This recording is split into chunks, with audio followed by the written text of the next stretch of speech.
Nenhum cristão está livre da luta contra o pecado. Como uma sombra que nos persegue, o pecado é uma realidade com a qual todos nós, como seres humanos, devemos confrontar dia a dia. A palavra de Deus nos lembra em Romanos 7,19: porque não faço o bem que prefiro, mas o mal que não quero, esse faço. Isso ressoa profundamente em nossas almas, pois revela a natureza do pecado. O pecado é um fardo que todos carregamos, uma batalha constante entre o que sabemos ser certo e as tentações que nos rodeiam. Sejam bem-vindos a mais um capítulo do nosso videobook.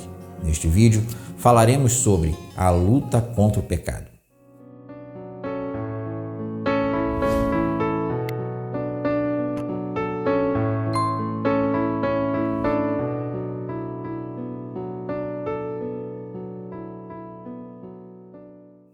Olá, meu irmão e minha irmã, que a graça de nosso Senhor Jesus Cristo esteja com você. Sou muito grato por você estar aqui, seja muito bem-vindo. A natureza do pecado. O pecado é uma realidade que permeia a história humana desde a queda de Adão e Eva no Jardim do Éden. A Bíblia define o pecado como transgressão da lei de Deus. Em 1 João 3, no verso 4, nos diz: todo aquele que pratica o pecado transgride a lei. De fato, o pecado é a transgressão da lei. E define também como algo que separa o ser humano de Deus. Em Isaías, no capítulo 59, no 2º versículo, nos lembra: mas as vossas iniquidades fazem separação entre vós e o vosso Deus, e os vossos pecados encobrem o seu rosto de vós, para que não vos ouça. O pecado não se limita apenas a ações erradas, mas também abrange atitudes e intenções pecaminosas. Jesus enfatizou que o pecado começa no coração. Mateus 15,19 nos diz: porque do coração procede os maus pensamentos, mortes, adultério, fornicação, furtos, falsos testemunhos e blasfêmias.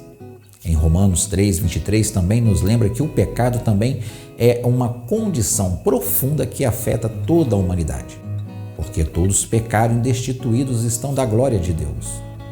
Definindo o pecado. John Wesley definiu o pecado como um afastamento voluntário e intencional da vontade de Deus e uma rejeição do seu amor e graça.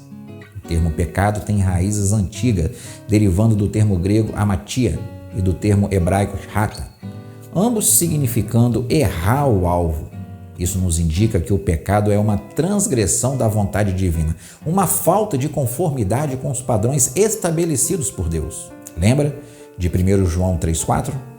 Todo aquele que pratica o pecado transgride a lei, de fato, o pecado é a transgressão da lei. A origem do pecado. A origem do pecado pode ser rastreada até a queda de Lúcifer em sua rebelião contra Deus no céu. Em Isaías 14,12 diz: como caíste desde o céu, ó Lúcifer, filho da alva, como foste cortado por terra, tu que debilitavas as nações, e tu dizias no teu coração: eu subirei ao céu acima das estrelas de Deus, exaltarei o meu trono, e no monte da congregação me assentarei aos lados do norte, subirei sobre as alturas das nuvens e serei semelhante ao Altíssimo. No entanto, Satanás, na forma de uma serpente, tentou Adão e Eva a desobedecerem a Deus, questionando sua autoridade e prometendo-lhes conhecimento e independência. Eva cedeu à tentação e comeu do fruto proibido, e assim Adão também o fez. Essa desobediência introduziu o pecado no mundo. A queda de Adão e Eva teve profundas consequências. Além de serem expulsos do Jardim do Éden, a natureza humana foi corrompida pelo pecado. Essa narrativa bíblica enfatiza a gravidade do pecado e sua origem na escolha humana de desobedecer a Deus. Essa primeira transgressão trouxe o pecado e suas consequências para toda a humanidade. Portanto, assim como o pecado entrou no mundo por um homem e pelo pecado a morte, assim também a morte passou a todos os seres humanos, porque todos pecaram. Romanos 5,12. A natureza do pecado humano. O pecado não se limita apenas a ações externas, mas também pensamentos e intenções do coração. A Bíblia nos ensina que o coração humano é naturalmente inclinado ao pecado. Em Jeremias, no capítulo 17, verso 9, enfatiza: enganoso é o coração mais do que todas as coisas, e perverso quem o conhecerá. A inclinação para o pecado faz parte de todos nós desde o momento em que Adão e Eva desobedeceram a Deus no jardim do Éden, quando desobedeceram ao mandamento divino de não comer do fruto da árvore do conhecimento do bem e do mal. Essa desobediência introduziu o pecado no mundo e afetou toda a raça humana, corrompendo a relação do ser humano com Deus. O apóstolo Paulo descreve essa natureza pecaminosa ao afirmar que todos pecaram e destituídos estão da glória de Deus. Romanos 3:23. Consequências do pecado. O pecado distorce o relacionamento entre Deus e o homem. O profeta Isaías explica aos seus leitores: as vossas iniquidades fizeram separação entre vós e o vosso Deus, e os vossos pecados esconderam de vós o seu rosto. Isaías 59:2. Adão e Eva pecaram, eles enfrentaram as consequências dos quais Deus os havia alertado. Certamente morrereis. Gênesis 2:17. Em Romanos 6:23, Paulo nos adverte porque o salário do pecado é a morte. E esta morte é a morte física, espiritual e eterna. A morte, ela traz separação. A morte física é visível à nossa volta. Pessoas adoecem, pessoas morrem. A morte física é a separação da alma do corpo. A morte espiritual, que tem maior significado, é a separação da alma de Deus. Esta separação de Deus é exatamente o que vimos em Gênesis 3:8, quando Adão e Eva ouviram a voz do Senhor. Eles se esconderam da presença do Senhor Deus. A comunhão havia sido quebrada. Eles estavam espiritualmente mortos. Quando a comunhão com Deus é quebrada pelo pecado, nós estamos espiritualmente mortos. Paulo descreve isso como estar alienado da vida de Deus, em Efésios 4:18. Isto é, estar separado da vida é o mesmo que estar morto. Assim como Adão escondido no jardim, nós estamos isolados de Deus. A morte eterna significa a separação eterna de Deus. A passagem em Mateus 25:46 ilustra essa realidade. E irão eles para o castigo eterno, mas os justos para a vida eterna. Aqui, Jesus contrasta a vida eterna com o castigo eterno, destacando a natureza definitiva e irrevogável da morte eterna para aqueles que não aceitam seu perdão. Além disso, o pecado muitas vezes traz sofrimento, conflito, degradação moral para as pessoas e a sociedade. Eles estão obscurecidos no entendimento e separados da vida de Deus por causa da ignorância em que estão. Devido ao endurecimento do coração, tendo perdido toda a sensibilidade, eles se entregaram à depravação, cometendo com avidez toda espécie de impureza. Efésios 4:18. A solução divina para o pecado. Quando nascemos de novo, a morte espiritual é revertida. Antes da salvação, estávamos mortos espiritualmente, mas Jesus nos dá a vida. E Ele vivificou a vocês que estavam mortos em delitos e pecados. Efésios 2:1. Quando vocês estavam mortos em seus pecados, na incircuncisão de sua natureza pecaminosa, Deus os vivificou com Cristo. Ele nos perdoou todos os nossos pecados. Colossenses 2:13. A boa notícia é que Deus providenciou uma solução para o problema do pecado. Ele enviou seu Filho Jesus Cristo para morrer na cruz como um sacrifício pelos nossos pecados. Através da fé em Cristo, podemos ser perdoados e reconciliados com Deus, como está em João 13:16. Porque Deus amou o mundo de tal maneira que deu seu Filho unigênito, para que todo aquele que nele crê não pereça, mas tenha a vida eterna. A luta contínua contra o pecado. Embora a salvação em Cristo nos livre da condenação eterna, a luta contra o pecado continua ao longo da vida cristã. O apóstolo Paulo descreve essa batalha em Romanos 7, destacando a tensão entre a natureza pecaminosa e o desejo de viver uma vida justa. Porque não faço o bem que prefiro, mas o mal que não quero, esse eu faço. Romanos 7:19. O papel do Espírito Santo. O Espírito Santo é essencial na luta contra o pecado. Ele nos capacita a viver de maneira santa e nos ajuda a vencer as tentações. Convido a você a ler em sua Bíblia Gálatas, no capítulo 5, 16 até o verso 25, e em Efésios, no capítulo 1, do verso 13 e 14.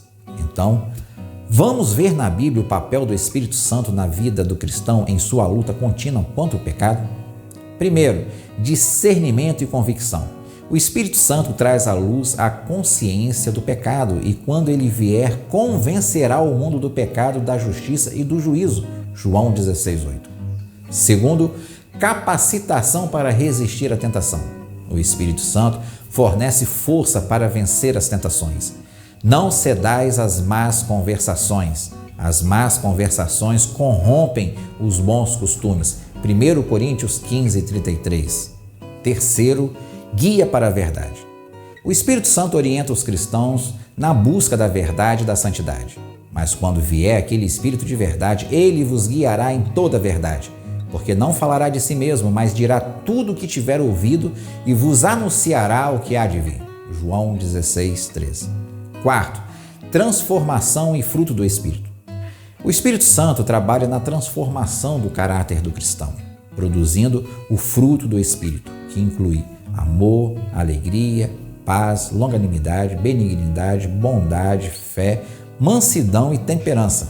Gálatas 5, 22 e 23. Quinto, ajuda em nossas fraquezas. O Espírito Santo intercede por nós em nossas fraquezas na luta contra o pecado.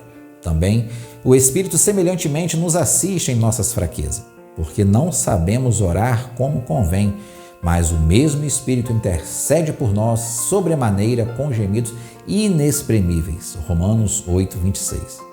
Portanto, o Espírito Santo é um companheiro constante e poderoso na luta do cristão contra o pecado, nos capacitando a viver em conformidade com a vontade de Deus e nos conduzindo ao crescimento espiritual. Conclusão: a compreensão sobre a origem e a natureza do pecado nos lembra da nossa necessidade contínua de salvação e santificação. A compreensão do pecado também nos leva a valorizar ainda mais o sacrifício de Cristo e nos motiva a buscar uma vida que glorifique a Deus. Lembre-se, enquanto enfrentamos a luta contra o pecado, podemos encontrar consolo e esperança na graça abundante de Deus e na promessa da vida eterna em Cristo. Enfrentando as tentações. As tentações têm sido uma parte inescapável da vida cristã. No entanto, a maneira como respondemos a elas desempenha um papel fundamental em nossa vida espiritual. Neste estudo, exploraremos o que a Bíblia diz sobre enfrentar as tentações e como podemos resistir a elas. A origem das tentações. As tentações têm sua origem em Satanás. Ele busca desviar os cristãos do caminho da retidão e levá-los a pecar. Jesus enfrentou tentações no deserto, demonstrando que todos nós enfrentaremos momentos de teste em nossas vidas. Então, foi conduzido Jesus pelo Espírito ao deserto para ser tentado pelo diabo. Mateus 4:1. A natureza das tentações. As tentações podem assumir várias formas, mas geralmente elas apelam para nossos desejos carnais e egoístas. Elas frequentemente visam nos afastar da vontade de Deus e nos levam a seguir nossos próprios impulsos, nossos próprios caminhos.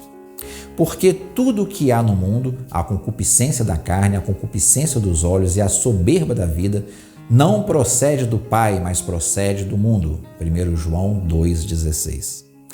A resposta de Jesus às tentações. Jesus nos deu o exemplo perfeito de como enfrentar as tentações. Ele respondeu às tentações de Satanás citando as Escrituras e se mantendo fiel à vontade de Deus. Ele resistiu ao diabo e as tentações se afastaram. Então, disse-lhe Jesus: Vai-te, Satanás, porque está escrito: Ao Senhor teu Deus adorarás e só a Ele darás culto. Mateus 4:10. O papel da oração e a vigilância.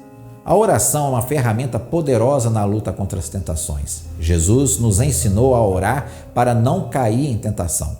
Em Mateus 6, no verso 13, ele nos lembra: E não nos deixeis cair em tentação, mas livrai-nos do mal, porque teu é o reino, o poder e a glória para todos sempre. Amém. Além disso, a vigilância constante sobre nossos pensamentos e ações é essencial para evitar ceder às tentações. Vigiai e orai para que não entreis em tentação. O espírito, na verdade, está pronto, mas a carne é fraca. Mateus 26, 41. A promessa da saída.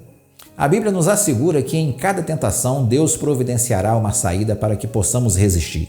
Ele não nos sobrecarrega além do que podemos suportar. E sua fidelidade é nossa rocha na tentação.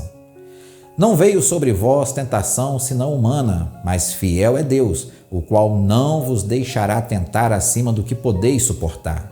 Antes, com a tentação, vos proverá livramento de sorte que possais suportar. 1 Coríntios 10, 13. A vitória em Cristo. A vitória sobre as tentações não é apenas uma questão de força de vontade, mas de confiar em Deus e na obra redentora de Cristo. Em Cristo, encontramos a força para resistir ao pecado e vencer as tentações. Mas graças a Deus que nos dá a vitória por nosso Senhor Jesus Cristo. 1 Coríntios 15, 57. Conclusão. Enfrentar as tentações é uma parte vital em nossa vida espiritual.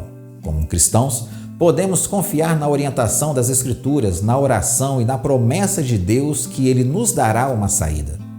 Com a ajuda de Cristo, podemos resistir às tentações e crescer em nossa fé, nos tornando cada vez mais conforme a sua imagem.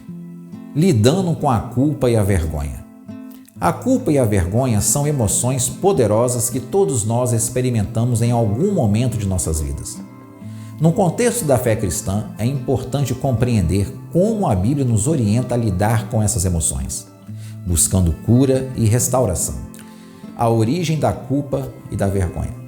A culpa muitas vezes surge quando reconhecemos que falhamos em cumprir um padrão moral, seja ele imposto pela sociedade, pelas Escrituras ou por nossa própria consciência. A vergonha, por outro lado, está relacionado à sensação de sermos inadequados ou indignos de aceitação. A culpa à luz da Escritura. A Bíblia reconhece a realidade da culpa e nos chama ao arrependimento. Quando pecamos, experimentamos uma verdadeira culpa diante de Deus. No entanto, a boa notícia é que a confissão e o arrependimento nos permite buscar o perdão divino. Se confessarmos os nossos pecados, Ele é fiel e justo para nos perdoar os pecados e nos purificar de toda injustiça. 1 João 1:9. A vergonha e a aceitação em Cristo. A vergonha muitas vezes nos afasta de Deus e dos outros cristãos. No entanto, a Bíblia nos ensina que em Cristo somos aceitos e amados incondicionalmente. Não precisamos mais viver sob o pecado da vergonha. Portanto, agora nenhuma condenação há para os que estão em Cristo Jesus. Romanos 8, versículo 1. Lidando com a culpa, a vergonha de forma construtiva.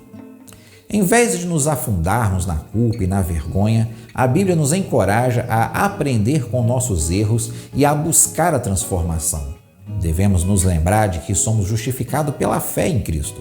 Assim também vós, considerai-vos como mortos para o pecado, mas vivos para Deus em Cristo Jesus.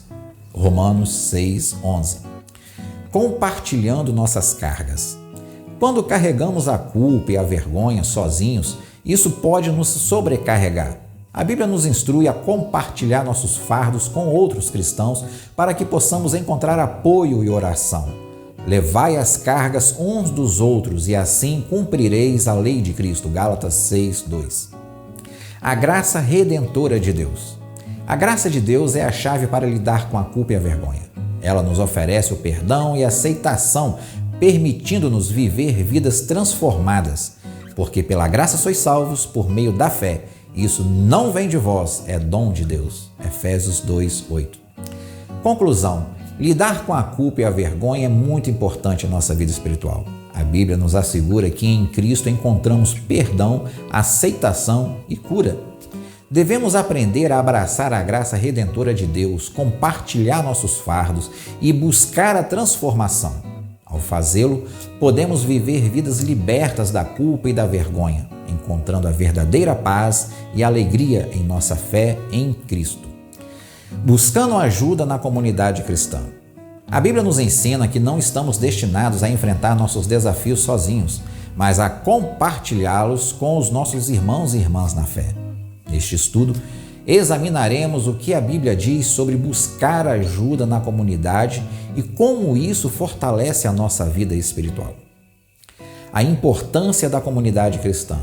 Deus criou a comunidade cristã como um lugar de apoio, encorajamento e ensino mútuo. A igreja é descrita como o corpo de Cristo e cada membro desempenha um papel vital na edificação de todo o corpo.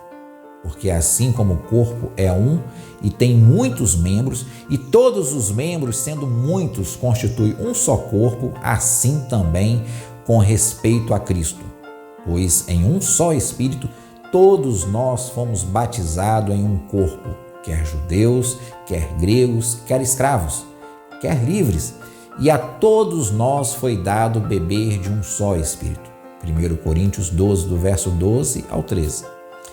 Esta passagem enfatiza a unidade da comunidade cristã, onde cada membro desempenha um papel único, mas todos estão ligados pelo Espírito de Deus.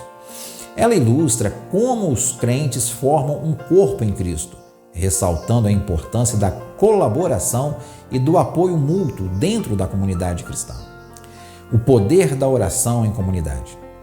A oração em conjunto é uma ferramenta poderosa para buscar ajuda e cura.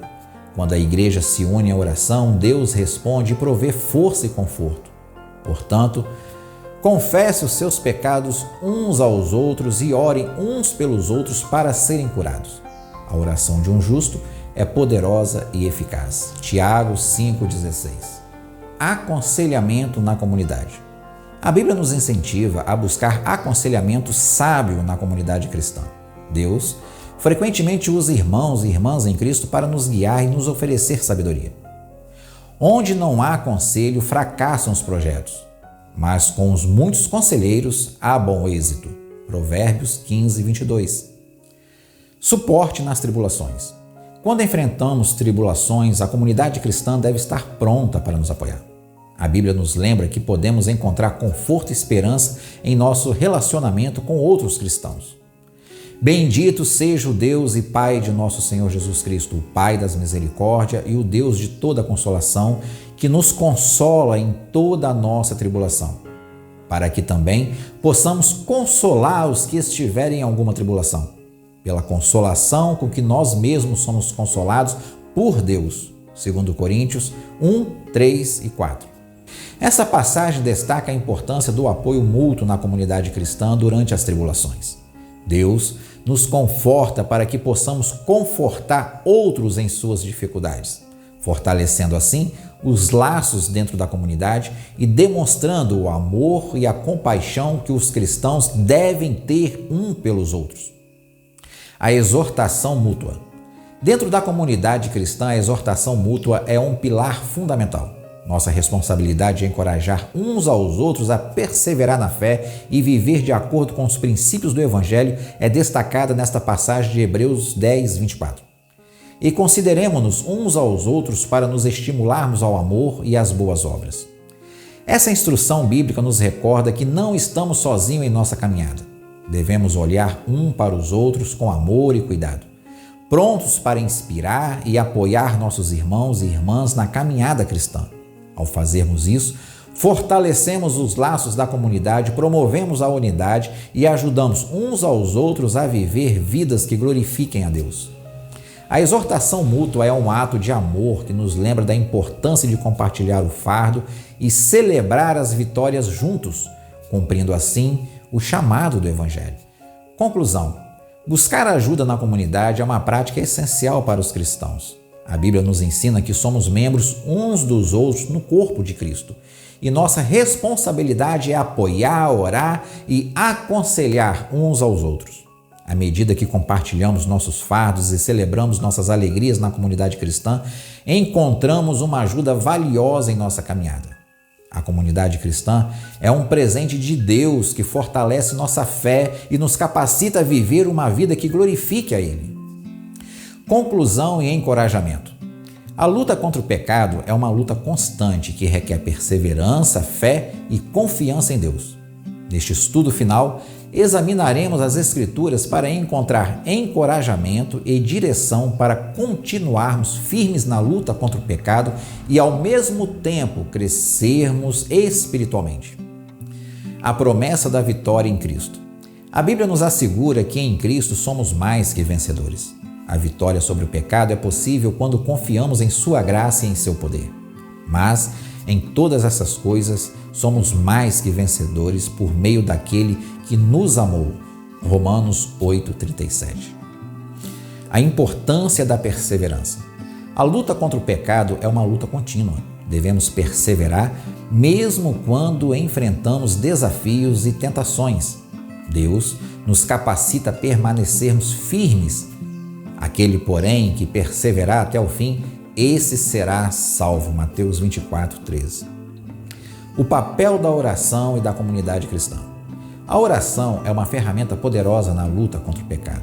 Devemos buscar a Deus constantemente em oração e compartilhar nossas lutas com outros cristãos em nossa comunidade. Outra vez vos digo que se 2 de vós concordarem na terra acerca de qualquer coisa que pedirem, isso lhe serás feito por meu Pai que estás nos céus. Pois onde se acham 2 ou 3 reunidos em meu nome, aí estou eu no meio deles. Mateus 18, verso 19 a 20. Neste versículo, Jesus enfatiza a importância da união na oração em comunidade. Quando nos reunimos em oração, em o nome do Senhor e concordamos em oração, Ele, o próprio Deus, nos promete estar presente em nosso meio a responder às nossas petições. Isso destaca o poder da oração coletiva e a importância de apoiar uns aos outros na busca a Deus por meio da oração. Crescendo em santidade. A luta contra o pecado não é apenas sobre evitar o mal, mas também sobre buscar a santidade. Deus nos chama a crescer em sua imagem e a refletir seu caráter em nossas vidas. Mas como é santo aquele que vos chamou, sede vós também santos em toda a vossa maneira de viver. 1 Pedro, capítulo 1, verso 15. A promessa da graça contínua. A luta contra o pecado é marcada pela graça contínua de Deus. Ele nos perdoa, nos restaura e nos fortalece a cada passo do caminho. Mas a graça de nosso Senhor transbordou com a fé e o amor que há em Cristo Jesus. 1 Timóteo, 1 capítulo, verso 14. A visão da vitória final. Mantenha a visão da vitória final em mente. A Bíblia nos revela que no final haverá uma nova criação onde não haverá mais pecado, dor ou sofrimento. E Deus limpará de seus olhos toda a lágrima, e não haverá mais morte, nem pranto, nem clamor, nem dor, porque já as primeiras coisas são passadas. E o que estava sentado sobre o trono disse: Eis que faço nova todas as coisas. E disse-me: Escreve, porque essas palavras são verdadeiras e fiéis. Apocalipse 21, versos 4 e 5. Conclusão. A luta contra o pecado é uma caminhada de fé, perseverança e transformação. Lembre-se de que a vitória está ao alcance daqueles que confiam em Deus e perseveram na fé. Continue a buscar sua graça, ore sem cessar, cresça na santidade e mantenha a visão da vitória final em mente. Que o sol brilhante da esperança em Cristo ilumine o horizonte da sua caminhada espiritual enquanto você continue a lutar contra o pecado e a crescer na sua graça. Bom, ficamos por aqui com mais um videobook. Peço a Deus que este estudo possa ter te ajudado na compreensão sobre a luta contra o pecado e que possa te conduzir no caminho da sabedoria. Peço que se inscreva em nosso canal e deixe o seu like. Participe deixando o seu comentário. Então, até o próximo vídeo. Até lá!